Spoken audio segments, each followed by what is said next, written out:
tayo. Meron na po yan na padlock, yung tangke nyo. Tingnan guys, ano yan ang saging dito. Yung automatic naglalak. Yan, nila. mga Mas saba. mabilis. Katulad ng meron dito, meron ako. Wow, sarap. Ah, meron Diba? din sa barangay. Magkano isang kilo nito? Halos karamihan ganun yan. Oh guys, 25 lang isang kilo dito ng mga saging ngayon. Ha? Mura dito, ano nila. Nag-ikot. Oh, ganda oh. Oh, yun oh, may hinog na. Ayun pa, may iba pang klase. Diba? So, mamaya ikot tayo dun sa kabila. Ilang Tingnan taon muna. na sa iyo? Yung kay mama. Wala kasing ano dito, kuryente. June lang. Ano lang sila dito, solar. June lang. Nag 1 year na yun. May ulit tayo Ay, guys. nag-1 year ng June. Hello mga kalodi. Ito na naman tayo. So dumadako na naman sa ibang barangay. So dito sa gawin ko na to is low tide. No. Pero kung titingnan niyo dito mga kalodi, ang ganda ng tanawin. Tara lapitan natin. Yan nga mga kalodi, hindi tayo makalapit masyado gawa no sira-sira yung daan, no? Putol. Pero kung titingnan niyo mga kalodi, yan, sisipag ng mga tao, ayun, bata o galing. Ay sila mga mag-iisda. Mga kalodi, tingnan nyo. Yan, may malaking ano dito. May isang isla dito. Yan, ang ganda. Ayan pa oh. Nakita nyo mga kalodi? Yan. Hindi tayo makaabot doon mga kalodi. Gawa nung sira yung daanan no. Ayan, yung gawa ng bagyo doon nung nakaraan. Pero mag-iikot-ikot pa tayo dito mga kalodi.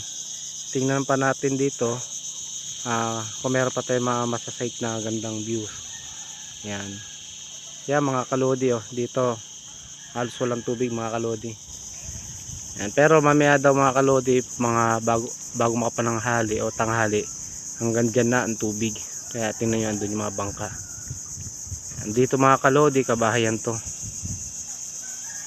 Yan. Diyan sa likod dyan may mga bahay. O paano mga kalodi? Naka-sideline muna ako ng pag-vlog na konti dito. Mamaya continue natin mga kalodi.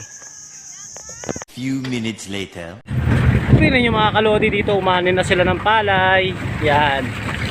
So yan yung mga tanim nila, saging, buko, palayan, tsaka hindi ko alam kung anong klase puno itong mga to. Yan. Kita nyo. Kalimutan ko rin tawag dyan eh. So yun yun, mabante kami mga kalodi. Maliit lang pala na lugar yun, yung pinag-vlogan natin kanina ng yung may karagatan. So mabante kami, tingin kami ng konti doon.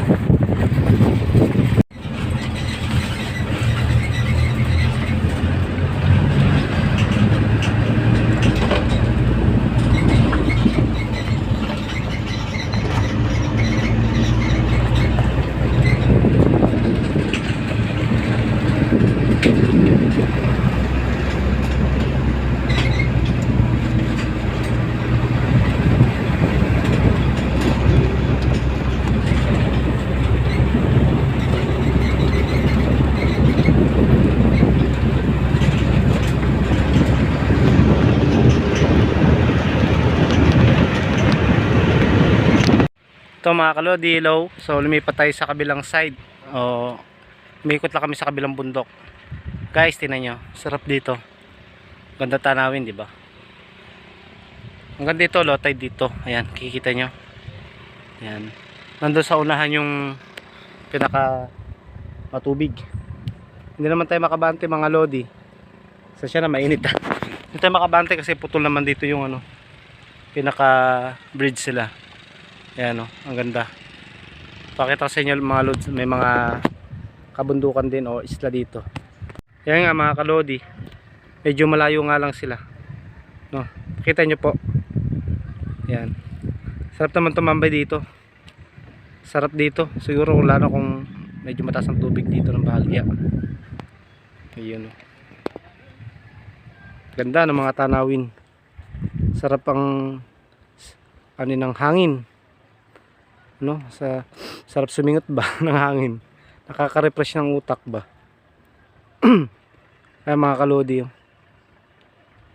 Oh, ayan oh, may isang bridge. Ayan ay yung pinaka barracks. Ayan, sinum ko na para mas makita niyo mga kalodi. Ayan. Ganda, 'di ba?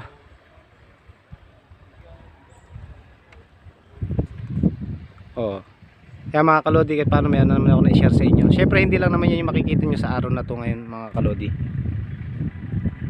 Kasi ikot-ikot pa tayo dito. Baka meron tayong bagong malaman o matutunan dito. Continue tayo mga lod. Mga kalods, oh. Kahit Club Palawan. Ayan. Carmelita Homestay. Ayan, oh. Ito yung mga simbolo na ganda dito ng ano lang karagatan sa kanilang Ayan, ganda barangay. dyan, oh. Tingnan mo. Pinakita mo na yun? Abante tayo konti. Ito guys, meron nga dito na ano, yun, naka-cottage. Kasi dinadayo rin pala ito ng mga ano, turismo. Ayan. Mga foreigner. Lalo na pag summer. Ayan. Tingnan nyo guys, merong maganda doon sa gitna. Oh. Zoom natin. Isa pa. So ang ganda, 'di ba? Nasa gitna siya ng karagatan. Oh. Kanina nandun tayo sa gawi. Yan, nandun tayo sa gawi kanina. Yan, ngayon dito tayo. Pakaganda ng mga tanawin. 'Di ba? Sarap. May mga duyan pa dito. Yan. Ikot-ikot pa tayo mga lodi. Tingnan nyo mga kalodi. Kay lawak ng kabukiran dito. Ang sarap ng simoy ng hangin. Kay ganda ng mga kabundukan.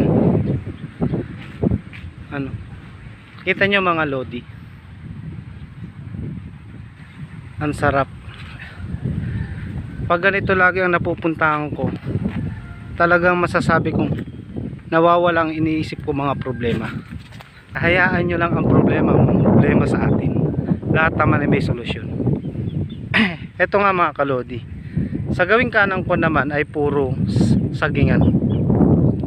Yan, saging at saka bukuhan. Kung ang tao lagi talaga nagsisikap kahit mahirap lang, masasabi mo na kaya din umangat sa mga sariling paa.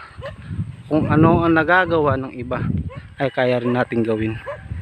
Basta magsikap lang tayo sa ating gawain.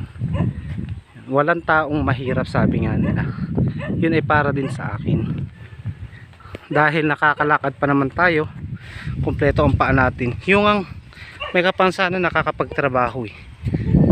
Pero hindi niya iniinda yung hirap ng buhay. Iniisip niya kung paano siya magbubuhay at magsisikap. Tingnan niyo mga kalodi, yan ay simbahan. Yan ang simbahan ng Katoliko. Nakita niyo, susumko pa. Yan. O mga kalodi, patuloy pa rin ang ating pag-iikot. Huwag niyo sanang kalimutan i-subscribe and like, follow and share. Mag-comment na rin kayo mga lodi. A few moments later.